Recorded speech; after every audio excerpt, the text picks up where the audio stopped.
Et maintenant, j'entends une voix qui me dit t'es mort. À ce moment-là, qui me dit t'es mort. Et je disais les gars, aidez-moi, je vais aller en enfer, je vais mourir. Appelez un pasteur, appelez mes parents, je vais mourir, je vais en enfer. Tu vois, tu sais que tu peux rien faire, t'es seulement là, t'acceptes, tu dis pardon, ça sert à rien. Je criais Jésus, il n'y a pas de présence de Dieu, ça sonne vide. Je criais pardon, pardon, ça sert à rien, ça change rien, t'y es déjà. Le temps, il passe pas. Et finalement, je me suis retrouvé en enfer. Mais quand je vous dis en enfer, c'est pas des jeux, genre, c'est vraiment réel.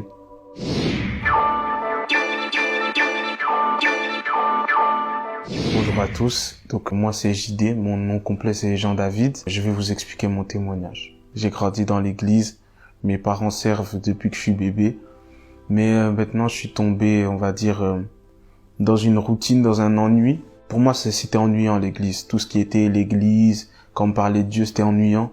Donc j'ai été chercher de l'amusement dans le monde, dans tout ce qui était les filles, les fêtes, l'alcool, la bringue si je puis dire, également les bagarres.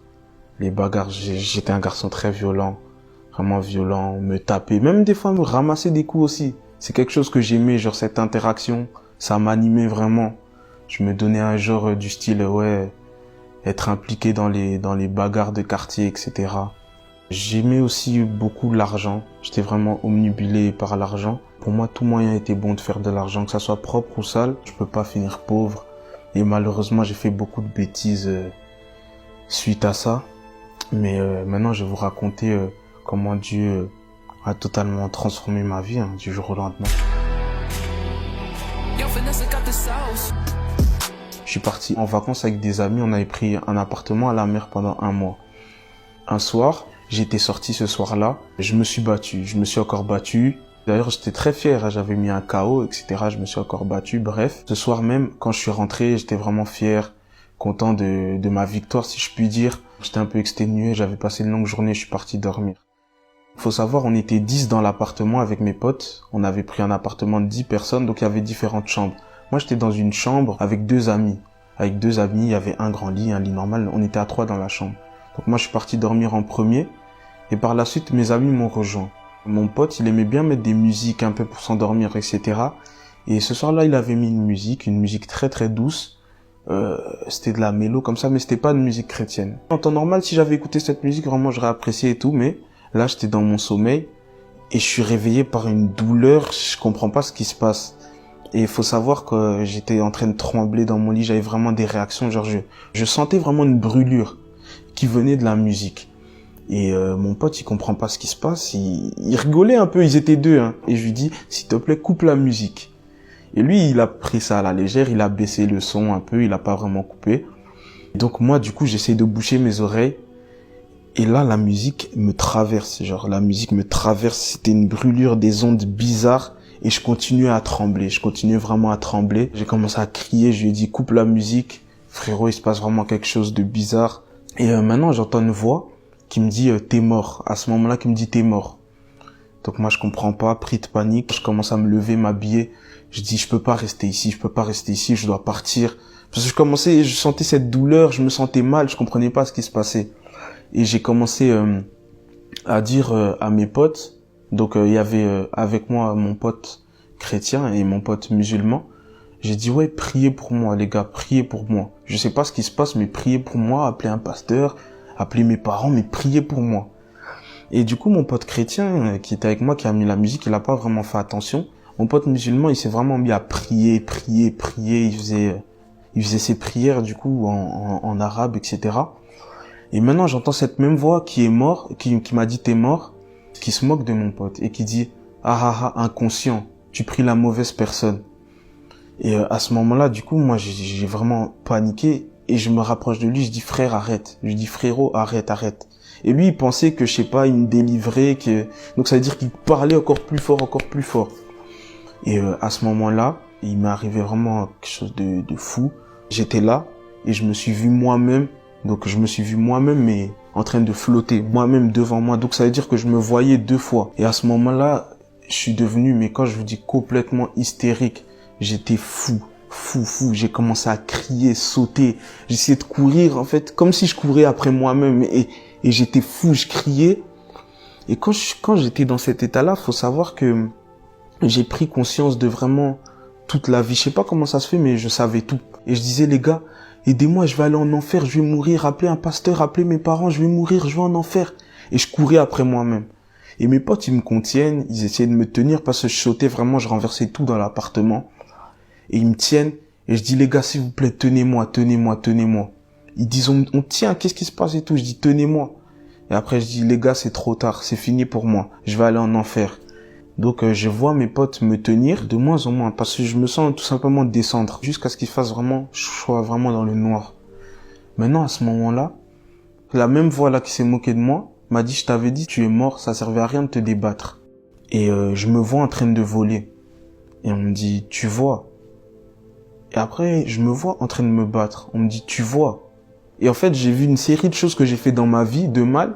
Et à chaque fois, on me disait, tu vois, tu vois, tu vois, tu vois, tu vois. Il faut savoir que quand j'étais dans cet état-là, bon, comme je vous ai dit, je savais tout, je comprenais tout. Donc ça veut dire, j'avais pris conscience du bien, du mal. J'avais pris conscience que le paradis, l'enfer existait. J'avais pris conscience de tout, de toute la vie. Et maintenant, j'entends orateur, orateur, orateur, orateur. J'entends ça plusieurs fois. Je me vois en même temps prêcher devant, enfin parler devant des foules, devant des gens. Et les gens qui m'écoutaient étaient touchés par ce que je disais. Et après, on me dit orateur. Cette même voix, hein, orateur, orateur en boucle. Et il me dit, orateur, c'était ça ta destinée. Et t'es passé à côté. Donc j'étais complètement choqué. Parce que moi, faut savoir, quand j'étais petit, bon, j'avais des problèmes un peu pour parler. J'ai parlé un peu tard, puis après je buguais, je parlais lentement. J'avais des problèmes en général pour m'exprimer quand j'étais très petit. Et cette voix-là me dit, tu vois, quand t'étais petit, ben en fait ça c'était des attaques. C'était des attaques parce que c'est avec ta voix que t'étais censé rentrer dans ta destinée. Mais toi, avec ta voix, tu préférais faire du rap mondain, tu préférais escroquer les gens, tu préférais baratiner les filles. Et bref, moi j'étais comme ça. Donc t'étais en train de chuter, tu vois, tu sais que tu peux rien faire, t'es seulement là, t'acceptes, tu dis pardon, ça sert à rien. Je me suis retrouvé devant une très grande porte, j'étais devant, j'attendais, mais cette porte-là, je l'ai pas passée. Et finalement, je me suis retrouvé en enfer. Mais quand je vous dis en enfer, c'est pas des jeux, genre, c'est vraiment réel. Donc ça veut dire que souffrance, mais non, le mot douleur, le mot souffrance, ça peut même pas qualifier l'enfer. C'est trop. Je criais Jésus. Il y a pas de présence de Dieu. Ça sonne vide. Je criais pardon, pardon. Ça sert à rien. Ça change rien. T'y es déjà. Le temps, il passe pas. 1 seconde, 2 secondes. Comme là, je suis avec vous, je parle. Le temps ne passe pas. Tu peux pas compter les secondes. 1 seconde, peut-être c'est 100 ans. Il y a pas de temps. Et donc, j'étais là. J'étais en train de souffrir, je criais, j'avais des ondes bizarres, j'implosais, je comprenais pas. En fait, c'était mon âme, mais je comprenais vraiment pas, c'était une douleur inqualifiable. Et maintenant, je vois ma mère en train de prier pour moi la nuit et pleurer. Il faut savoir que chaque larme qui coulait du visage de ma mère, ce que j'ai payé pour ça, c'était trop, c'était vraiment trop. C'est une douleur, même le mot douleur, c'est pas assez. Ensuite, faut savoir que avant je faisais du rap. Je m'efforçais à essayer de me faire un nom, etc., à faire des choses pour qu'on entende parler de moi. Donc, ça veut dire que logiquement, j'influençais des personnes derrière moi. Et maintenant, chaque personne, on va dire que j'ai influencé, j'ai payé pour ces personnes-là. Chaque personne qui voulait m'imiter, j'ai payé pour ces personnes-là. Jusqu'aux personnes qui écoutaient mes musiques, j'ai été puni pour ces personnes qui écoutaient les musiques. Mais quand je vous dis la souffrance, en fait, c'est une souffrance. T'es là, mais tu ne peux pas l'assumer. Donc ça veut dire que c'est trop. T'es là, parce que tu peux pas t'échapper, mais t'es en saturation, c'est impossible. Ce n'est pas fait pour les hommes. L'enfer, ça a été créé pour ceux qui ont conspiré contre Dieu, pour Lucifer et les démons, les anges déchus qui ont conspiré contre Dieu. C'est fait pour des créatures spirituelles, si je puis dire. C'est pas fait pour nous, les hommes. On peut pas assumer ça. Après tout cela, je me sens tout simplement revenir à moi-même. Je reviens dans mon corps, dans l'appartement où j'étais de base. Et il faut savoir, mes potes qui étaient avec moi là, ils m'avaient allongé sur un lit. Ils s'étaient positionnés tous autour de moi. Et ils étaient un peu en panique. Certains lâchaient quelques larmes, certains paniquaient, certains ne savaient pas s'ils devaient appeler l'ambulance ou pas. Et puis je reviens, puis ils me disent, JD, ton cœur s'arrête de battre, ton cœur bat lentement, ton cœur bat vite. Qu'est-ce qui se passe, gros? Tu fais un arrêt du cœur, qu'est-ce qui t'arrive, en fait? Et moi, en fait, quand je suis revenu à moi-même, j'avais une révolte. Et en fait, j'étais clairement énervé. J'ai commencé à leur crier dessus. Je leur disais, c'est pas un arrêt du cœur que je suis en train de faire, c'est un arrêt de l'âme. Et je faisais que leur crier dessus. Et je leur disais, nous, on est là, on fait nos trucs, mais on se rend pas compte de ce qui nous attend derrière. On se rend pas compte que le salaire du péché, c'est la mort. Mais la mort spirituelle. Et la mort spirituelle, c'est pire que la mort physique. Et faut savoir, en fait, je faisais des allées-venues. Je faisais vraiment des allées-venues. Et donc j'avais vraiment ce sentiment-là. Donc je quittais mon corps, j'allais en enfer, puis je revenais dans mon corps, puis je repartais en enfer. Je revenais dans mon corps, je repartais en enfer. Et moi, je comprenais pas. Je leur disais, mais attendez, c'est de la torture. Donc moi, je vais mourir devant vous, mais je vous aurais dit ce que c'est l'enfer. Donc moi, je vais être l'exemple, la leçon pour tout le monde. En fait, j'étais vraiment révolté. Je leur disais, vous pouvez pas aller où je suis. Vous pouvez pas aller là-bas. C'est pas fait pour nous. C'est impossible. Donc moi, je leur criais dessus. Puis d'un coup, ma langue a commencé à brûler. Comme s'il y avait une lueur qui était dans ma bouche. Et ça sortait tout seul. C'est pas moi qui parlais. Et ils m'ont dit qu'apparemment, ce que je leur disais, c'est que je prêchais, je les exhortais. Moi, j'étais un type, je lisais pas la Bible. Je lisais très rarement la Bible, même si je l'ai jamais lu de ma vie avant. Et je leur sortais des versets bibliques, je leur prêchais, je leur ai parlé apparemment des 7 années de tribulation, je leur ai parlé de plein de choses en fait. Et genre ma langue brûlait. Et moi, je voulais juste dire, les gars, évitez l'enfer, mais il y a tout ça qui sortait de ma bouche et je contrôlais pas ce qui sortait de ma bouche. Comme je vous ai dit, l'enfer, il n'y a pas de temps. Donc, c'est-à-dire, quand je revenais, je vous promets, j'avais l'impression d'être super vieux. J'avais l'impression peut-être d'être parti 200 ans, 100 ans, 10 ans. Alors que peut-être je sais pas, peut-être je faisais des allées-venues de quelques secondes, mais j'avais l'impression vraiment d'être parti longtemps. Et quand je revenais, j'avais le sentiment d'être encore plus vieux. Donc, à un moment, dans ces montées-descentes, j'ai ressenti un poids, mais c'est pas un poids que tu peux porter. C'est un poids vraiment qui me tirait de l'intérieur et je me sentais encore descendre. Et je disais, les gars, tenez-moi, c'est trop lourd, c'est trop lourd. Et comme je vous ai dit, dans cet état-là, j'étais conscient d'un peu de tout. Donc ça veut dire que je disais, les gars, je suis en train de porter le poids de vos péchés. Là, je vais descendre parce que je porte le poids de vos péchés, c'est trop lourd. Et ils essayaient de me tenir, mais ils tenaient mon corps, pas mon âme. Donc mon âme était en train de redescendre. Et j'étais en train de crier et tout. Puis j'ai dit, mais attendez, en fait, là, je suis en train de porter le poids des péchés de vous, ici, mes 5 amis qui êtes autour de moi. Mais Jésus a porté le poids des péchés de toute la terre. Le poids des péchés de vous, de moi, de tout le monde. Et moi, quand je vous dis les 5 amis là, le poids, c'était un truc, ça tirait mon âme de l'intérieur. Et je leur disais, tenez-moi, je criais, c'était trop lourd. Ils me tenaient, je suis quand même redescendu. Et quand je suis redescendu, je pense pour la dernière fois, je vois mon pote tout simplement en train de faire des bêtises. Et maintenant, moi, j'ai commencé à dire, mais attendez, c'est mon pote, c'est pas moi. Pourquoi je devrais souffrir pour mon pote? On m'a rétorqué, les bêtises de ton ami, c'est tes bêtises aussi si tu le fréquentes. Soit tu l'aides ou tu l'empêches de faire ça, ou soit t'arrêtes de le fréquenter. Après ça, j'ai encore souffert. Même le mot souffrance, c'est même pas assez. À un moment, dans toute cette douleur-là, quand je vous dis la douleur, là, c'est déjà insupportable. Mais là, c'était vraiment le summum de l'insupportable. C'était impossible. C'était de trop. Et comme je vous ai dit, je savais tout. Et quand j'ai ressenti cette douleur-là, cette implosion, cette explosion, ces vibrations bizarres, c'était vraiment de trop. Et en fait, c'était la souffrance tout simplement d'un homme de Dieu. D'un homme de Dieu qui finit en enfer. Et c'était la pire de tout ce que j'ai déjà vécu avant, c'était la pire de toutes. Et après cette phase-là, je me retrouve par terre, sur un sol, si je puis dire, pas vraiment blanc, mais c'était une matière assez, ça m'avait l'air propre, très luxueux.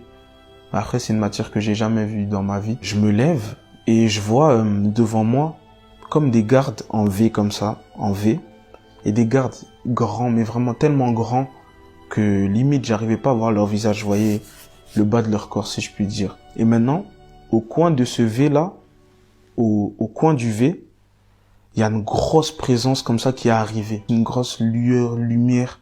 Dès que j'ai senti ça, je me suis allongé par terre. Je me suis vraiment mis comme ça, par terre, tout mon corps allongé face contre terre. Comme un réflexe, je me suis mis comme ça par terre, je sais pas pourquoi. Et quand j'ai senti cette lueur, cette puissance, en fait, j'ai jamais ressenti ça dans ma vie, j'ai jamais...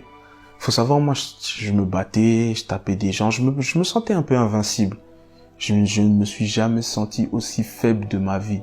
Jamais. Quand j'ai senti cette puissance-là, je me suis dit, mais en fait, je suis moins qu'un insecte, je suis une poussière. Cette puissance-là, même comme ça, un souffle, il y a plus de planétaire, c'était trop puissant, je me suis jamais senti aussi vulnérable de ma vie.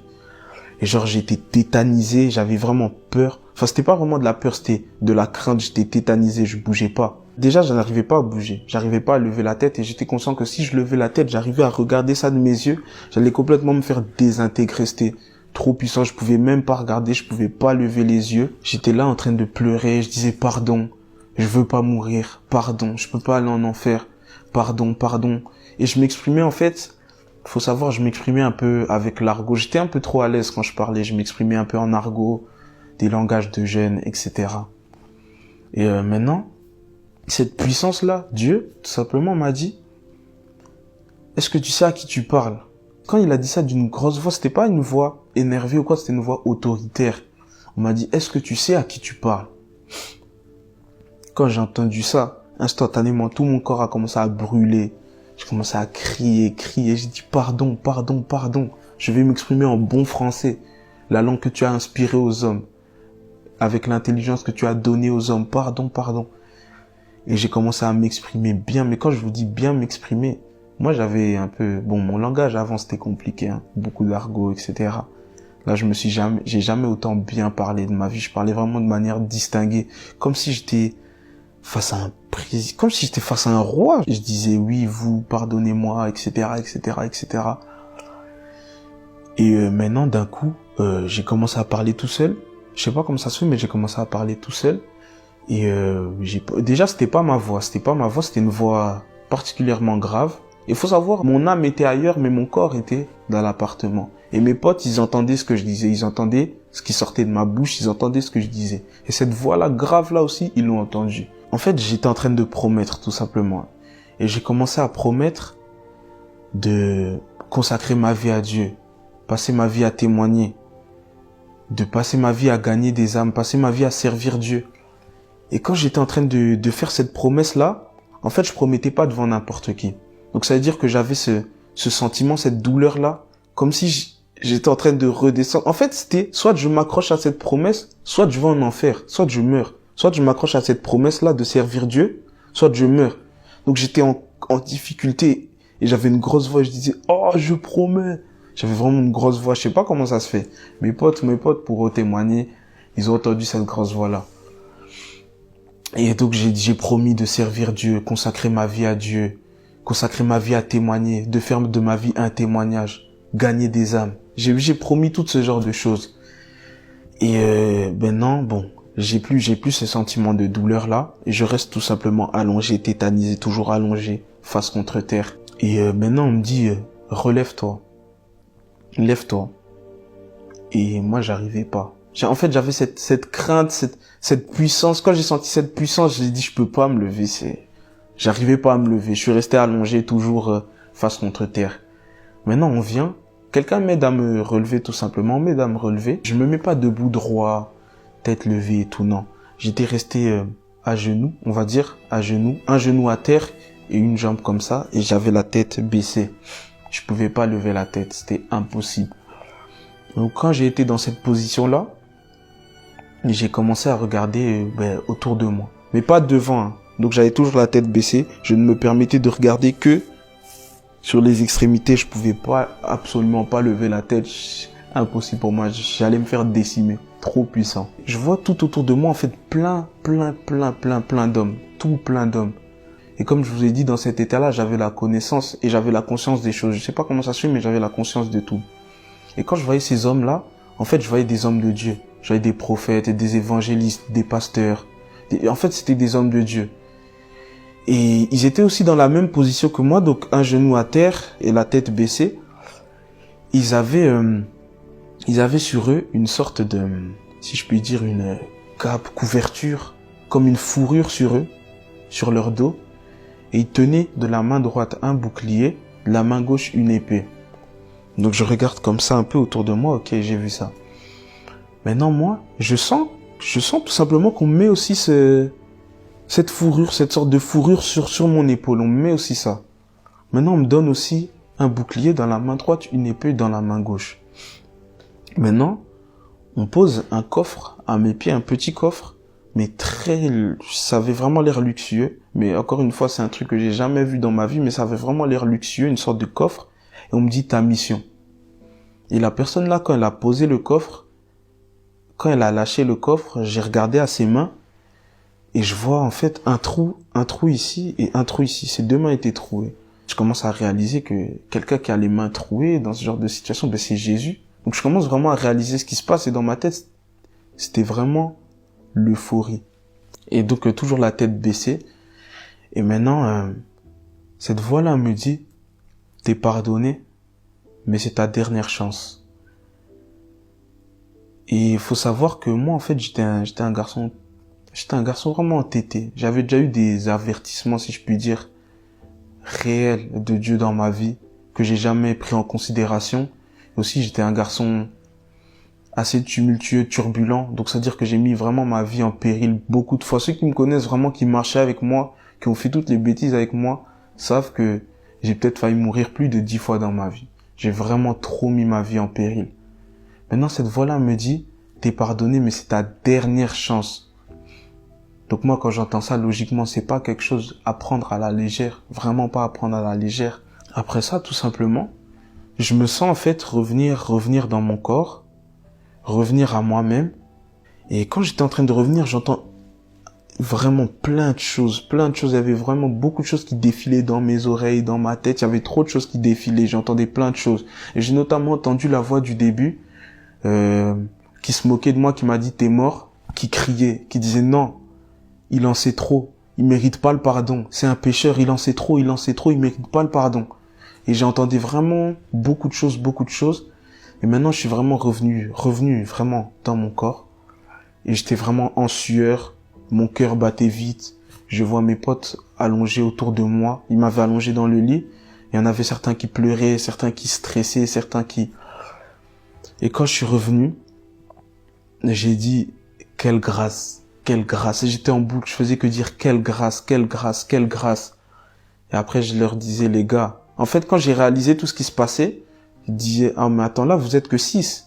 Parce que je voyais qu'ils ont été touchés par ce qui m'est arrivé. Je dis, attends, donc là, vous êtes que 6. Mais c'est pas assez. Je dois beaucoup plus impacter, je dois partir d'ici, je dois évangéliser toute la terre. Je me rappelle, j'avais dit ça, je dois évangéliser toute la terre. C'était vraiment, j'avais ce feu, je disais non, je dois gagner des âmes, les gens ne peuvent pas vivre l'enfer. Même l'enfer, c'est pas quelque chose de souhaitable, même à son pire ennemi. Donc je disais non, je dois évangéliser, je dois pas rester ici, etc.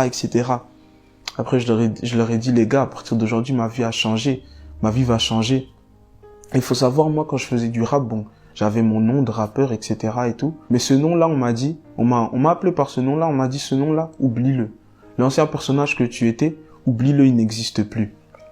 Et après, moi, je lui ai dit, bon, les gars, le personnage là, il n'existe plus. Moi, maintenant, je suis un homme de Dieu, etc. Et maintenant, l'après, c'est que je suis incroyablement reconnaissant envers Dieu. Déjà, de m'avoir fait la grâce de pouvoir expérimenter ça, même si c'était très difficile. De m'avoir permis tout simplement de voir, en fait, ce qui m'attendait si j'étais mort avec le train de vie que je menais.